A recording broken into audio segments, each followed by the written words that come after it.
The morning sun cast long shadows across the palace courtyard as Prince Junior walked through the ancient stone corridors of Windsor Castle.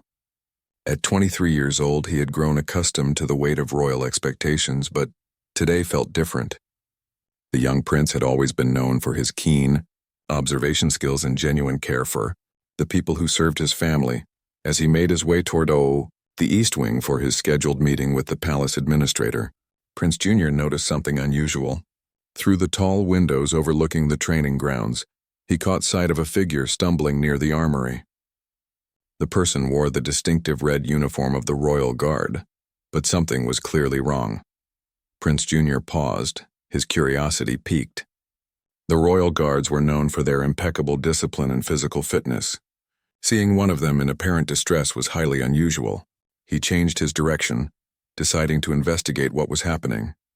The training grounds were typically bustling with activity at this hour, but today they seemed quieter than usual. As Prince Junior approached the area where he had seen the struggling guard, he could hear labored breathing coming from behind a stack of training equipment. Moving closer, he discovered Guard Thompson, a veteran member of the Royal Guard who had served the royal family for over 15 years. Thompson was leaning heavily against a wooden post, his face pale and covered in sweat. His normally pristine uniform was disheveled and his hands were shaking uncontrollably. "Thompson," Prince Junior called out softly, not wanting to startle the man. "Are you all right?" The guard looked up, his eyes widening in surprise and embarrassment upon seeing the prince. He immediately attempted to straighten his posture and salute, but the effort caused him to sway dangerously. "Your Highness," Thompson managed to say between heavy breaths, "I apologize for my appearance. I was just taking a brief rest before returning to my duties." Prince Junior could see that this was far more than just fatigue. Thompson's condition appeared serious, and the prince's concern grew with each passing moment. He had known Thompson since childhood, as the guard had been part of his personal security detail for several years. "Thompson, please sit down," Prince Junior said, his voice carrying both authority and genuine worry. "You don't look well at all." The guard hesitated, clearly torn between his duty to maintain protocol and his obvious physical distress. Royal Guards were trained never to show weakness, especially in front of members of the royal family. The culture of the Guard demanded absolute strength and reliability at all times. "I'm fine, Your Highness," Thompson insisted, though his voice lacked conviction. "Just a bit tired from the morning drills. Nothing that a strong cup of tea won't fix." Prince Junior studied the man's face more carefully. He could see beads of sweat forming on Thompson's forehead despite the cool morning air. The guard's breathing remained labored, and there was a grayish tint to his complexion that was deeply concerning. Having grown up in the palace, Prince Junior had learned to read people well. He understood the unspoken rules and expectations that governed the lives of those who served the royal family. He knew that Thompson would never admit to being unwell unless the situation was truly desperate. "Thompson," the prince said, moving closer, "I need you to be honest with me. How long have you been feeling unwell?" The question seemed to break through Thompson's professional facade.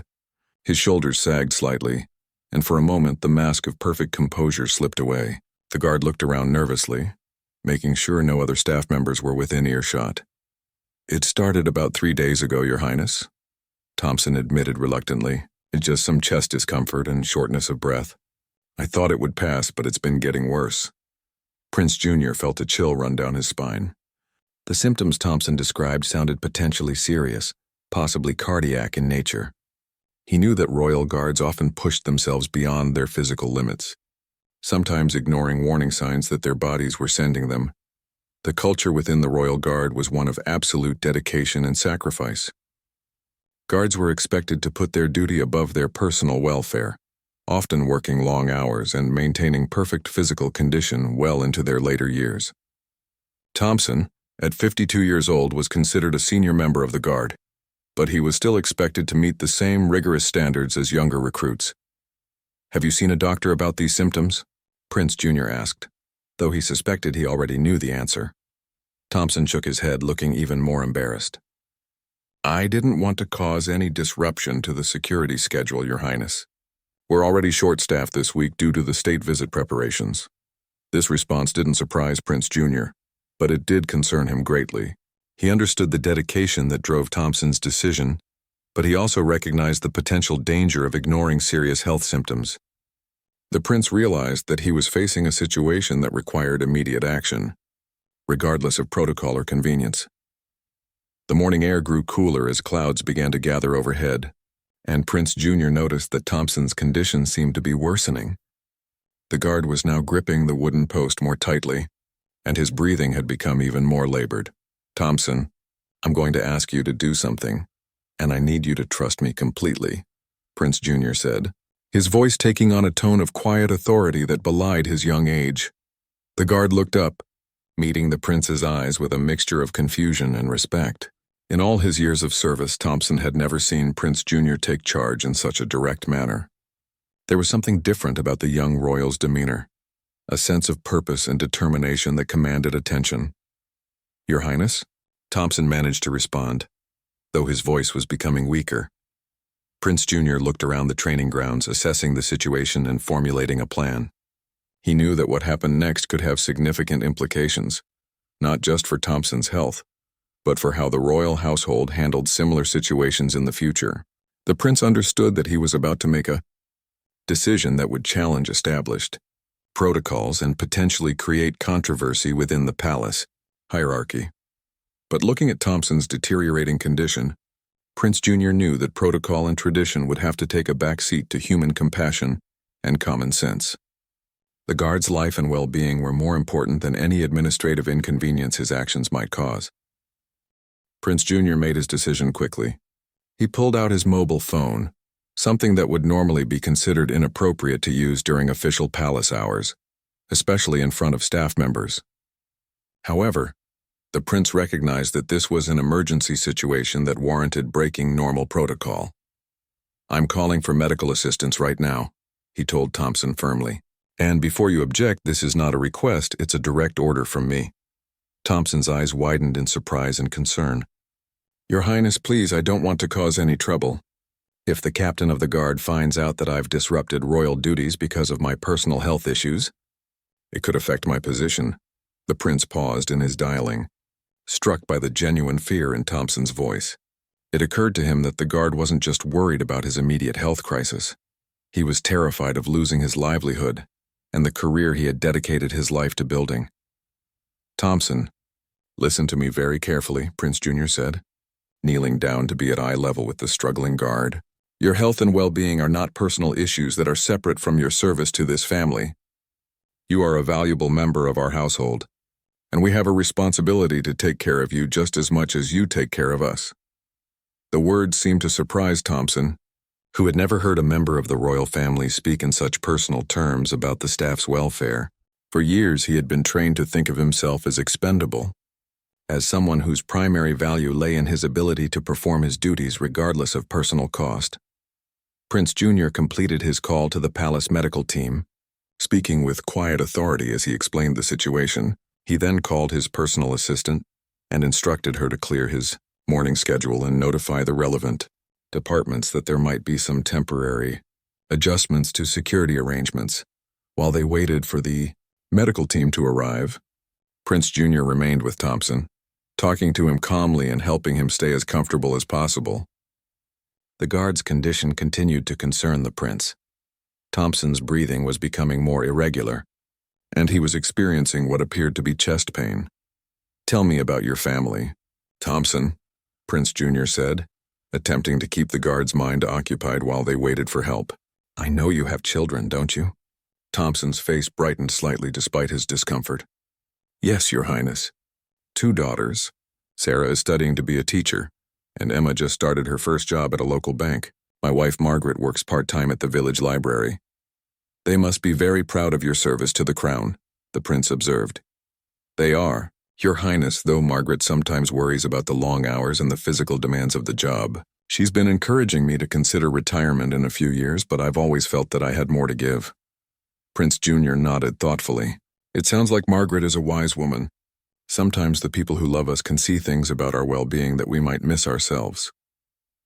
The conversation was interrupted by the arrival of Dr. Elizabeth Hartwell, the senior palace physician, accompanied by 2 medical technicians carrying emergency equipment. Dr. Hartwell was a competent professional who had served the royal family for over a decade, and Prince Junior felt relieved to see her taking charge of the situation. "Your Highness," Dr. Hartwell said, acknowledging the prince with a brief nod before turning her attention to Thompson. "Can you tell me what symptoms you've been experiencing?" As Dr. Hartwell conducted her initial examination, Prince Junior stepped back but remained close enough to observe and provide any additional information that might be helpful. He watched as the medical team worked efficiently to assess Thompson's condition, noting the serious expressions on their faces. After several minutes of examination and some quick diagnostic tests, Dr. Hartwell approached Prince Junior with her preliminary findings. "Your Highness, I believe Guard Thompson is experiencing a cardiac event, most likely a heart attack," she said quietly. "His symptoms and vital signs are consistent with this diagnosis. We need to transport him to the hospital immediately for proper treatment." The words hit Prince Junior like a physical blow. The thought that Thompson might have suffered a heart attack while struggling alone in the training grounds was deeply disturbing. The prince realized that if he hadn't happened to notice the guard's distress, Thompson might have collapsed without anyone knowing what had happened. "What's the prognosis?" Prince Junior asked. "It's difficult to say without more comprehensive tests, but the fact that we're getting him medical attention relatively quickly is in his favor," Dr. Hartwell replied. "Heart attacks are most treatable when intervention happens early." Prince Junior felt a mixture of relief and renewed concern. While he was glad that Thompson would receive proper medical care, he couldn't help but think about how many other staff members might be struggling with health issues in silence, afraid to seek help because of concerns about their job security or the inconvenience it might cause. As the medical team prepared Thompson for transport to the hospital, the guard reached out and grasped Prince Junior's hand weakly. "Your Highness," Thompson said, his voice barely above a whisper. "Thank you for noticing. Thank you for caring enough to help." The simple words carried profound meaning. Prince Junior realized that Thompson wasn't just thanking him for the immediate medical assistance. He was thanking him for seeing him as a human being worthy of care and concern, rather than just another cog in the palace machinery. "Thompson, you don't need to thank me," the prince replied, squeezing the guard's hand gently. "I want you to focus on getting better. Your family needs you, and so do we." As the ambulance prepared to leave for the hospital, Prince Junior made another decision that would surprise everyone involved. He informed Dr. Hartwell that he intended to accompany Thompson to the hospital and stay with him until his family could be contacted and brought to his side. "Your Highness, that's really not necessary," Dr. Hartwell said. "The hospital staff will take excellent care of him, and I'm sure his family will be there as soon as possible." But Prince Junior was resolute. "Thompson has dedicated 15 years of his life to serving and protecting this family. The least I can do is make sure he's not alone during this frightening experience." The ride to the hospital was tense and filled with urgency. Prince Junior sat in the ambulance beside Thompson, watching as the medical technicians continued to monitor his vital signs and provide treatment during the journey. The prince had never been in an ambulance before, and the experience gave him a new perspective on emergency medical care and the dedication of healthcare professionals. Thompson drifted in and out of consciousness during the transport, but whenever he was alert, he seemed surprised to see Prince Junior still there beside him. The guard's amazement at the prince's presence spoke volumes about the traditional distance that typically existed between the royal family and their staff members. Upon arriving at the hospital, Prince Junior was faced with a new challenge. The emergency room staff were clearly shocked to see a member of the royal family accompanying a patient, and there was immediate confusion about protocol and security arrangements. The prince's security detail, which had been hastily assembled when news of his hospital visit spread through the palace, was trying to manage the situation while ensuring his safety. "Your Highness, perhaps it would be best if you returned to the palace now," suggested Commander Williams, the head of Prince Junior's security team. "We can arrange for regular updates on Guard Thompson's condition to be sent to you throughout the day." Prince Junior understood the commander's concerns, but he remained firm in his decision to stay. "Commander, I appreciate your advice, but I'm not leaving until I know Thompson is stable, and his family is here with him." The emergency room staff worked quickly and efficiently to begin Thompson's treatment. Prince Junior was asked to remain in a nearby waiting area, while the medical team conducted their initial assessment and began emergency procedures. During this time, the prince took the opportunity to call Thompson's wife, Margaret, personally. The phone conversation with Margaret was emotional and challenging. When Prince Jr. introduced himself, there was a long pause of disbelief on the other end of the line. Margaret had never spoken directly with a member of the royal family, and the circumstances of the call made the situation even more overwhelming for her. "Mrs. Thompson, I want you to know that your husband is receiving excellent medical care," Prince Jr. assured her. "The doctors believe he's had a heart attack, but we got him to the hospital quickly, and they're optimistic about his recovery." Margaret's voice trembled as she spoke. "Your Highness, I can't believe you're calling me personally. This is all so overwhelming. Is he going to be all right?" "The doctors are doing everything they can," Prince Jr. replied gently. "I'm here at the hospital with him, and I'll stay until you and your daughters can get here. Can someone drive you? Or would you like me to arrange transportation?" The offer to arrange transportation was another breach of normal protocol. But Prince Jr. was beginning to realize that exceptional circumstances required exceptional responses. He was learning that true leadership sometimes meant setting aside conventional rules in favor of human compassion and practical solutions. While waiting for Thompson's family to arrive, Prince Jr. had time to observe the hospital environment and interact with the medical staff. He was impressed by their professionalism and dedication, and he began to develop a deeper appreciation for the healthcare system and the people who worked within it. Dr. Sarah Mitchell, the cardiologist who had taken charge of Thompson's case, provided regular updates to Prince Jr. about the guard's condition. Her explanations were thorough and honest, helping the prince understand the seriousness of the situation while remaining hopeful about the potential for recovery. "Guard Thompson has had what we call a moderate heart attack," Dr. Mitchell explained. "We've successfully opened the blocked artery and restored blood flow to his heart muscle. The next 24 hours will be critical, but his vital signs have stabilized and we're cautiously optimistic."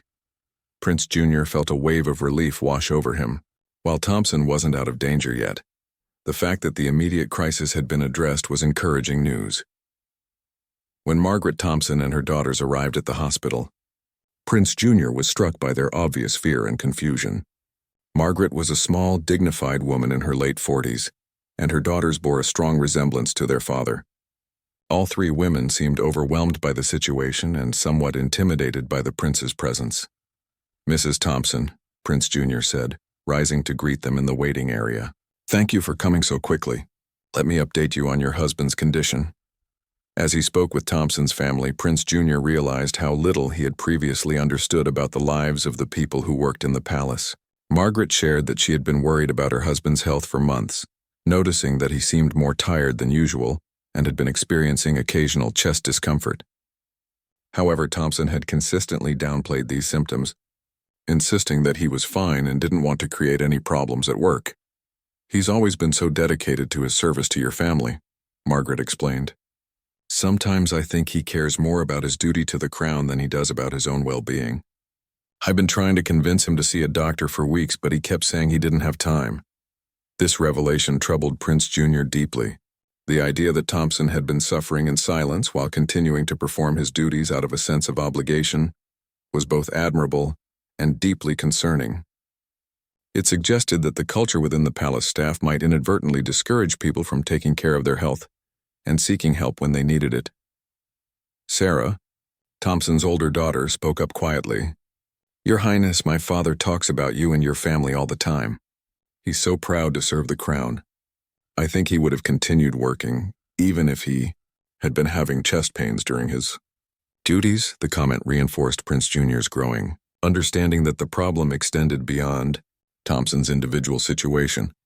There seemed to be a systemic issue within the palace culture that needed to be addressed, something that placed duty and service above personal welfare in ways that could be dangerous.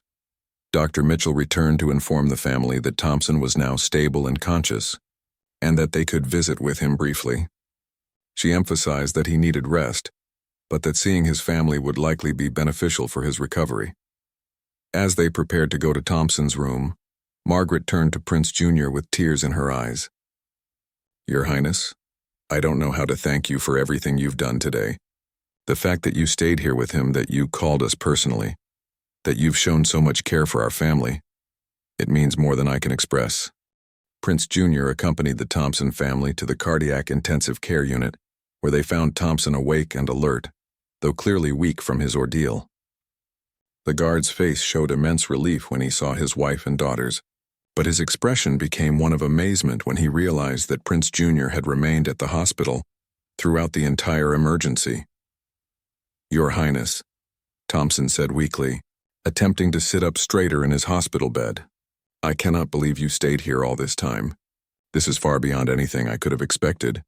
Prince Jr. moved closer to the bedside, noting that Thompson's color had improved significantly since their time in the training grounds. The medical intervention had clearly been successful, and the guard appeared to be on the path to recovery. "Thompson, I want you to understand something very clearly," the prince said, his voice carrying both warmth and authority. "What happened today has made me realize that we have some serious problems in how our household operates. You nearly died today because you felt you couldn't seek medical attention without jeopardizing your position. That's completely unacceptable." The room fell silent as everyone absorbed the prince's words. Thompson looked confused and slightly worried, unsure of how to interpret this statement.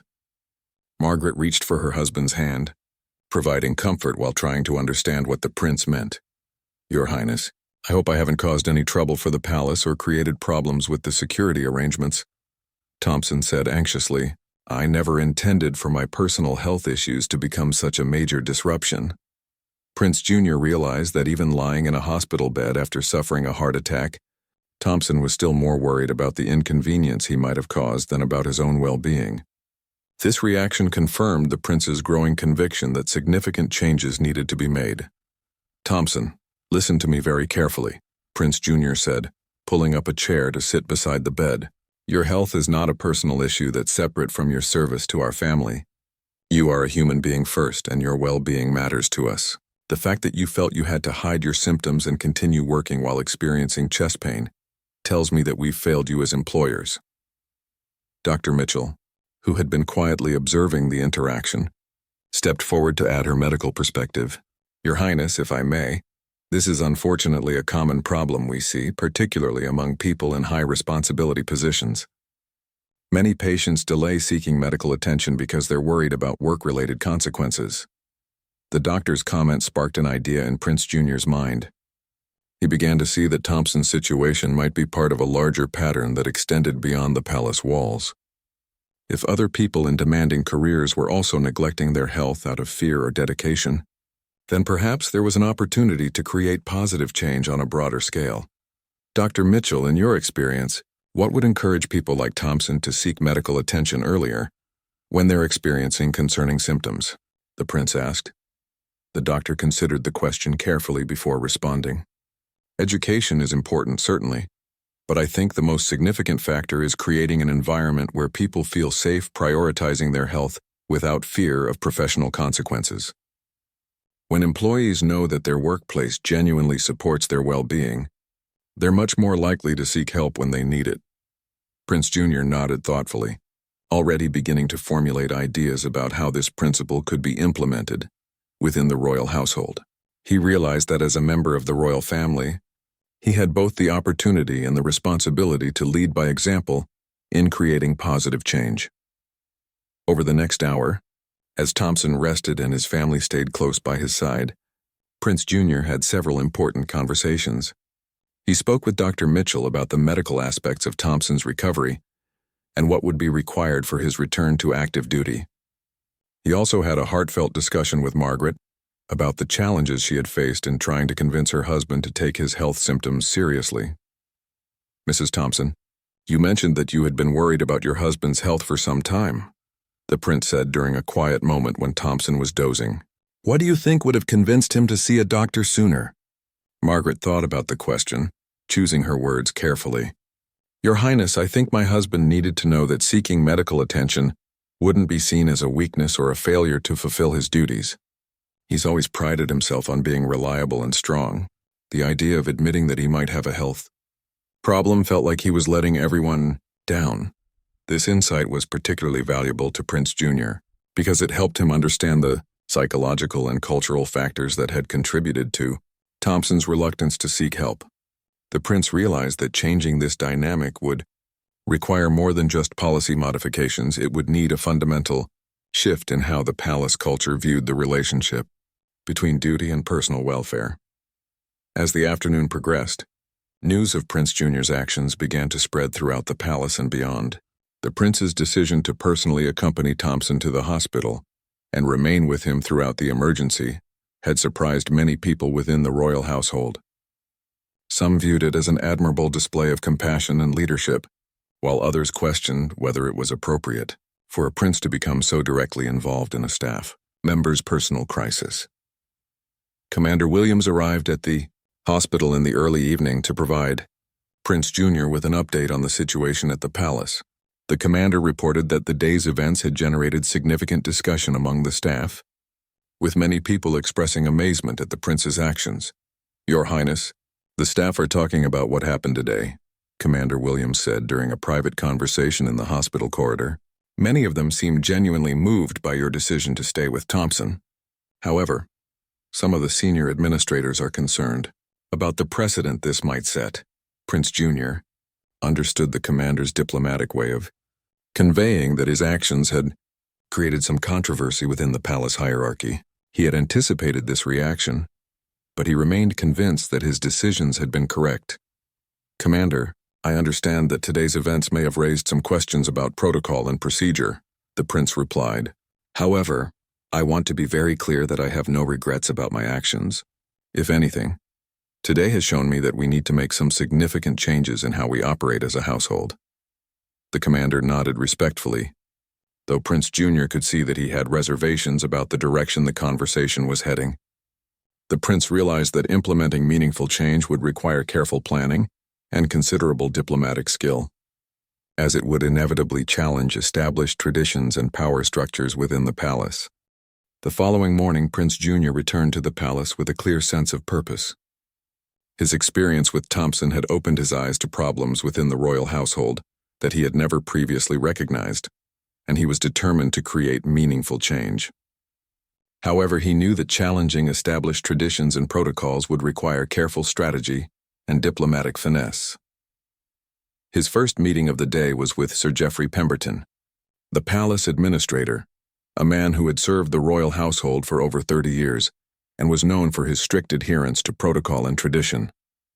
Prince Junior anticipated that this conversation would be challenging, as Sir Geoffrey represented the old guard of palace management. "Your Highness," Sir Geoffrey began as they settled into the administrator's formal office, "I understand that yesterday's events were quite extraordinary. While your compassion for Guard Thompson is certainly admirable, I feel obligated to discuss some concerns that have arisen." Prince Junior had prepared for this conversation, understanding that Sir Geoffrey's concerns would likely focus on protocol violations and potential precedents. However, the prince was ready to make his case for why change was necessary.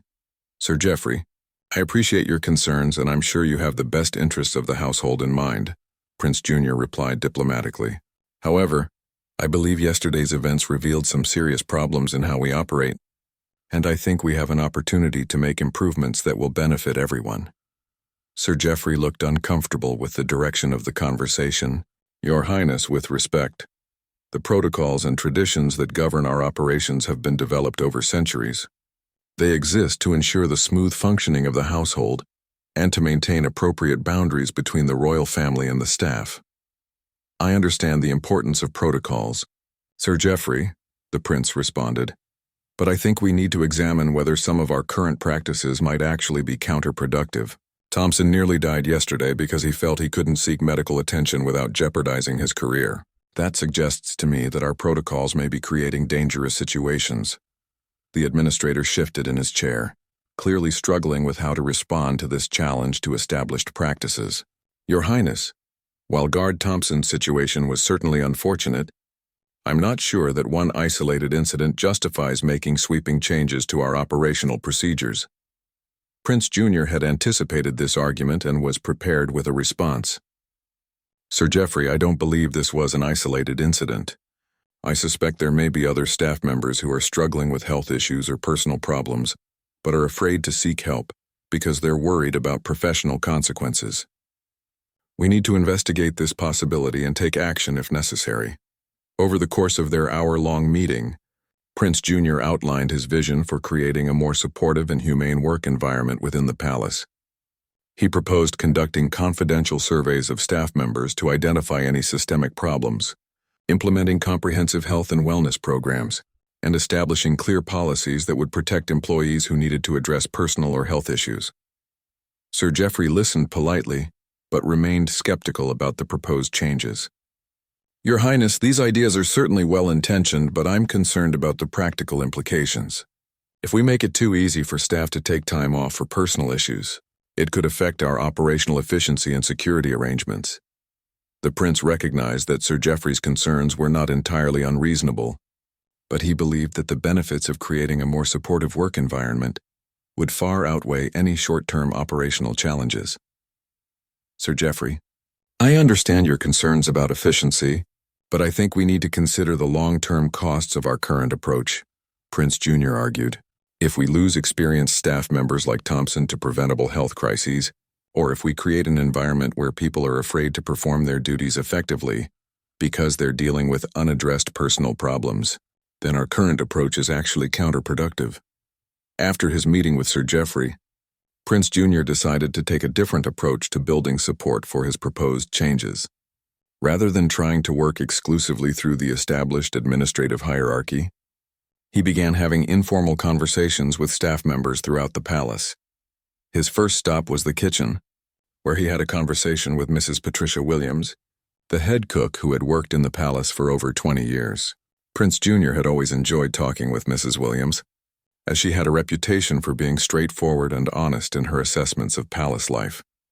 "Mrs. Williams," the prince said as he found her preparing ingredients for the evening meal, "I wanted to ask you about something.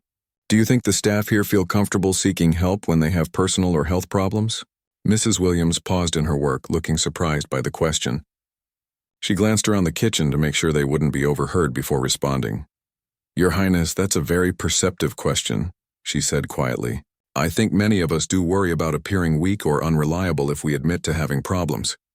The culture here has always been about putting duty first, no matter what else is happening in our lives."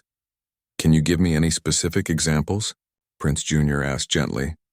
Mrs. Williams hesitated, clearly torn between her desire to be honest and her concern about speaking critically of the workplace. "Well, Your Highness, there was a situation last year with one of my kitchen assistants. She was dealing with some serious family problems. Her elderly mother was very ill, but she was afraid to ask for time off because we were short-staffed during the holiday season. She ended up making herself sick with worry and stress." This example reinforced Prince Jr.'s growing conviction that Thompson's situation was indeed part of a larger pattern. "What happened to your assistant? Did she eventually get the help she needed?"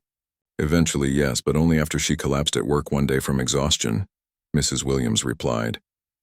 "It shouldn't have had to get to that point, but she felt like asking for help would have been letting everyone down." Prince Jr. continued his informal survey throughout the day, speaking with gardeners, housekeeping staff, security personnel, and administrative workers. The pattern that emerged from these conversations was consistent and troubling. Many staff members felt pressure to prioritize their duties above their personal well-being, often to the detriment of their health and family relationships. James Morrison, a young footman who had been working at the palace for 2 years, shared a particularly revealing perspective during their conversation. "Your Highness, I love working here and I'm incredibly honored to serve your family," Morrison said. "But sometimes it feels like we're expected to be superhuman, never getting sick, never having personal problems, always being perfectly presentable and ready to work. It's a lot of pressure, especially for those of us who are just starting our careers."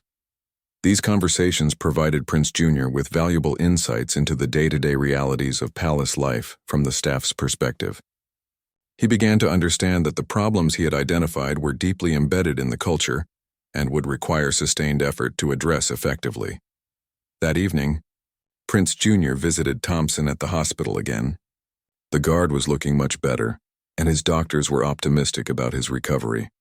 However, Thompson expressed anxiety about when he would be able to return to work, and whether his position would be secure during his recovery period.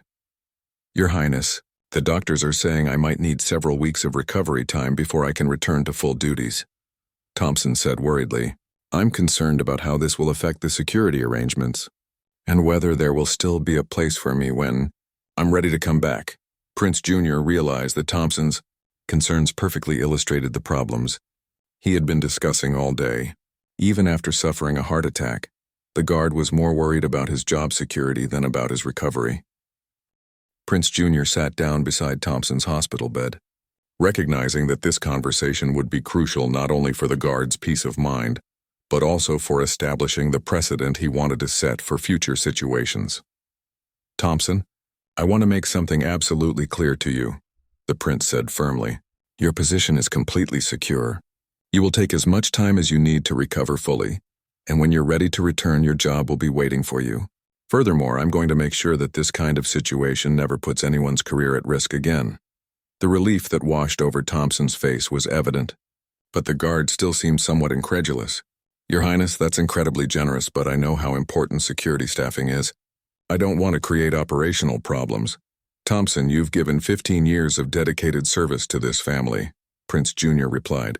"The idea that you should worry about job security while recovering from a heart attack is completely unacceptable to me. This experience has shown me that we need to make some fundamental changes in how we operate." Over the next several days, Prince Jr. began implementing his vision for change, starting with immediate practical measures and working toward longer-term cultural shifts. His first step was to work with the palace medical staff to establish a comprehensive health and wellness program for all employees. Dr. Hartwell, the senior palace physician, was enthusiastic about the initiative. "Your Highness, this is exactly what we've needed," she said during their planning meeting. "I've been concerned for years about the reluctance of staff members to seek medical attention.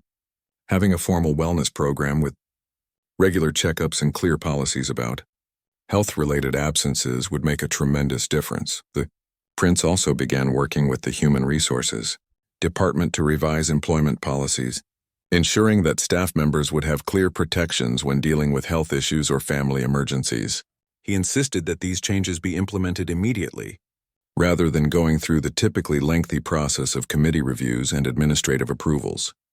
However, Prince Jr.'s most significant challenge came when he decided to address the issue during the weekly senior staff meeting. This meeting included Sir Geoffrey Pemberton, Commander Williams, the heads of various departments, and other senior palace officials who had worked within the established system for many years. "Ladies and gentlemen," Prince Jr. began as he addressed the assembled group, "I want to discuss some important changes we're going to be making in how we operate as a household. Recent events have made it clear that we need to do better in supporting the well-being of our staff." The reaction in the room was mixed. Some attendees seemed genuinely interested in hearing about the proposed changes, while others appeared skeptical or concerned about potential disruptions to established procedures. Sir Geoffrey spoke up first. "Your Highness, while we all certainly support the well-being of our staff, I think we need to be cautious about making rapid changes to systems that have served us well for many years." Prince Jr. had anticipated this resistance and was prepared to address it directly.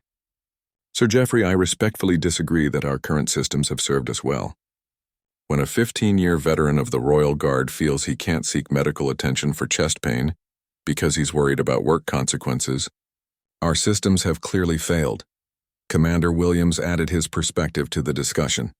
"Your Highness, I understand your concerns, and I certainly don't want any of our personnel to feel they can't address health issues.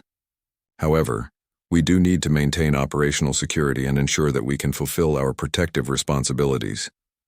"Commander, I absolutely agree that security is paramount," the prince replied. "But I would argue that having staff members who are dealing with unaddressed health problems or personal crises actually compromises our security more than having clear policies that encourage people to seek help when they need it." The meeting continued for over an hour, with various department heads raising practical concerns about implementation, staffing coverage, and potential costs.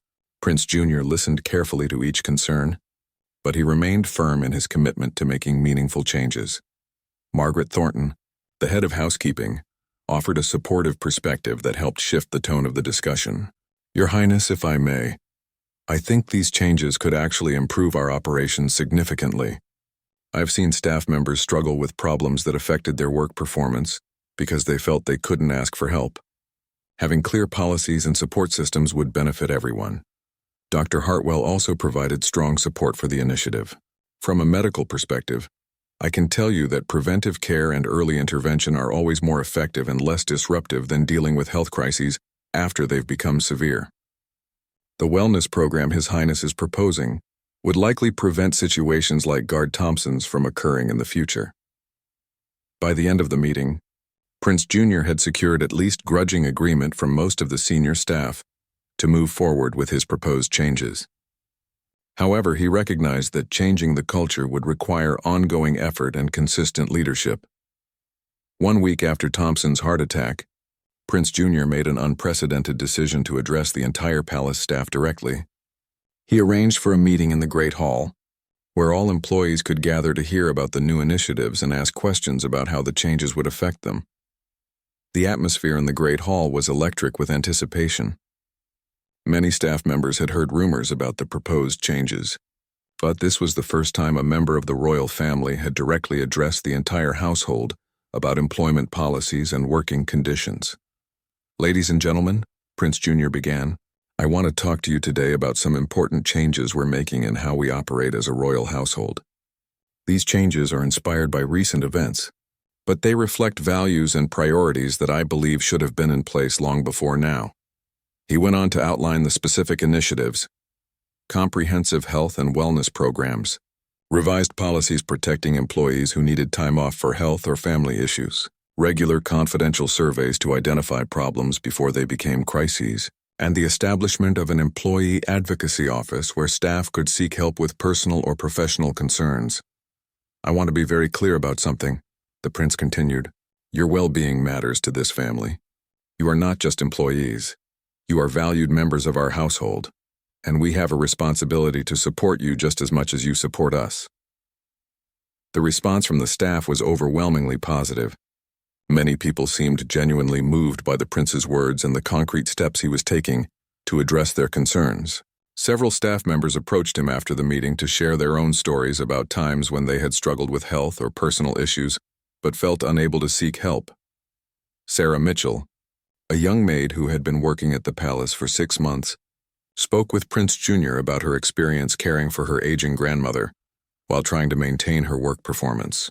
"Your Highness, I can't tell you how much it means to know that we have support when we need it. I've been so worried about balancing my family responsibilities with my duties here." These individual conversations reinforced Prince Jr.'s conviction that the changes were necessary and would make a meaningful difference in people's lives. However, he also recognized that the real test would come in the implementation and long-term sustainability of these initiatives. 3 months after Thompson's heart attack, Prince Jr. could see tangible evidence that his initiatives were making a real difference in the lives of palace staff. The changes had not been without challenges, but the overall impact had exceeded even his optimistic expectations.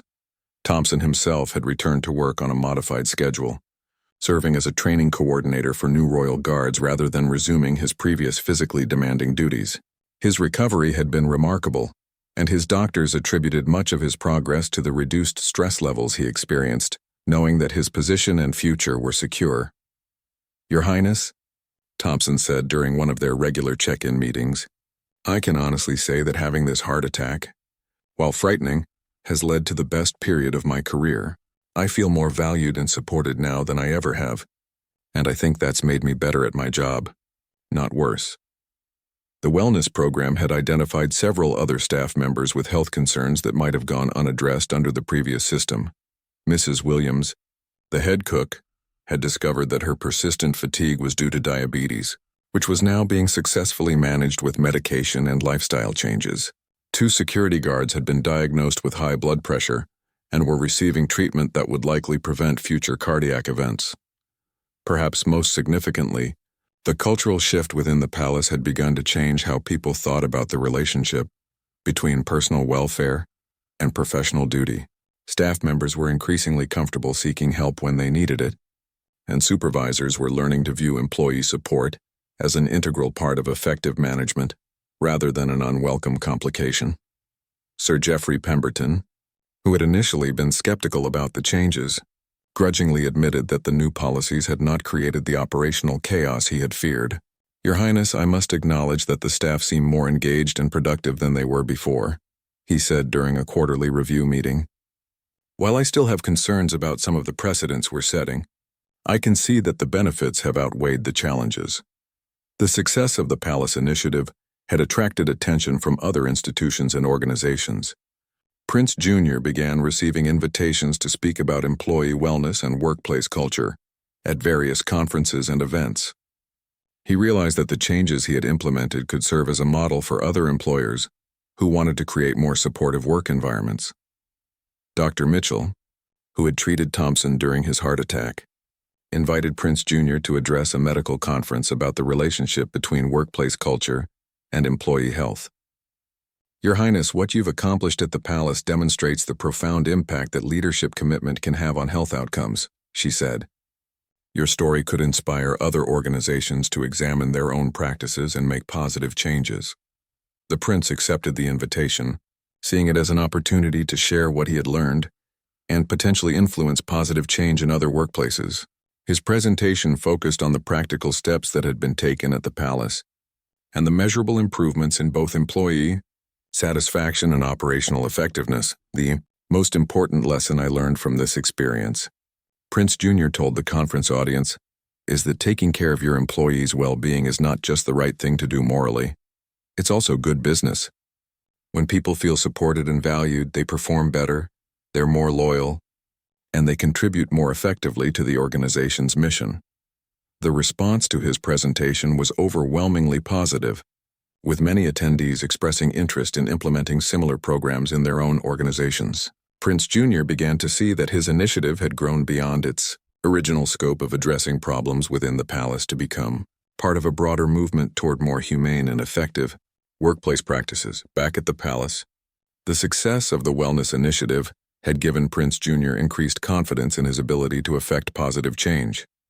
He began exploring other areas where traditional practices might be updated to better serve both the royal family's needs and the well-being of the people who supported them. 1 year after Thompson's heart attack, Prince Jr. organized a celebration to mark the anniversary of the wellness program's implementation. The event was held in the same great hall where he had first announced the changes, and it provided an opportunity to recognize the progress that had been made and to honor the people who had contributed to the program's success. Thompson, who had been chosen to speak on behalf of the staff, delivered remarks that captured the transformation that had taken place. Your Highness, a year ago I was lying in a hospital bed, wondering if my career was over because I had failed to take care of my health. Today I stand here as someone who feels more supported, more valued, and more committed to serving this family than ever before. The guard's words were met with sustained applause from his colleagues, many of whom had their own stories about how the new policies had positively impacted their lives. The atmosphere in the room was one of genuine appreciation and renewed commitment to the palace's mission. Prince Jr. reflected on how much had changed since that morning when he had noticed Thompson struggling in the training grounds. What had begun as a simple act of human compassion had evolved into a comprehensive transformation of the palace's approach to employee relations and workplace culture. Looking back on this past year, the prince said in his remarks to the assembled staff, I'm struck by how much we've accomplished together, but more importantly, I'm excited about what we can achieve in the future as we continue to build on these foundations. The celebration marked not just the success of the wellness program, but also Prince Jr.'s evolution as a leader. He had learned that true leadership required more than following established protocols and traditions. It demanded the courage to challenge existing systems when they failed to serve people's needs, and the persistence to see positive changes through to completion. As the evening concluded and staff members returned to their homes and duties, Prince Jr. felt a deep sense of satisfaction about what had been accomplished. Thompson's heart attack had been a frightening crisis, but it had also become the catalyst for changes that had improved countless lives and strengthened the royal household as a whole. The prince understood that leadership was an ongoing responsibility, not a destination. There would always be new challenges to address and improvements to make. However, the success of the Wellness Initiative had given him confidence that with compassion, determination, and careful planning, positive change was not only possible but inevitable. Walking through the same corridors where the story had begun, Prince Jr. reflected on the lesson that had emerged from Thompson's crisis. that true strength lay not in rigid adherence to tradition, but in the wisdom to recognize when change was needed and the courage to act on that recognition, regardless of the personal or professional costs involved.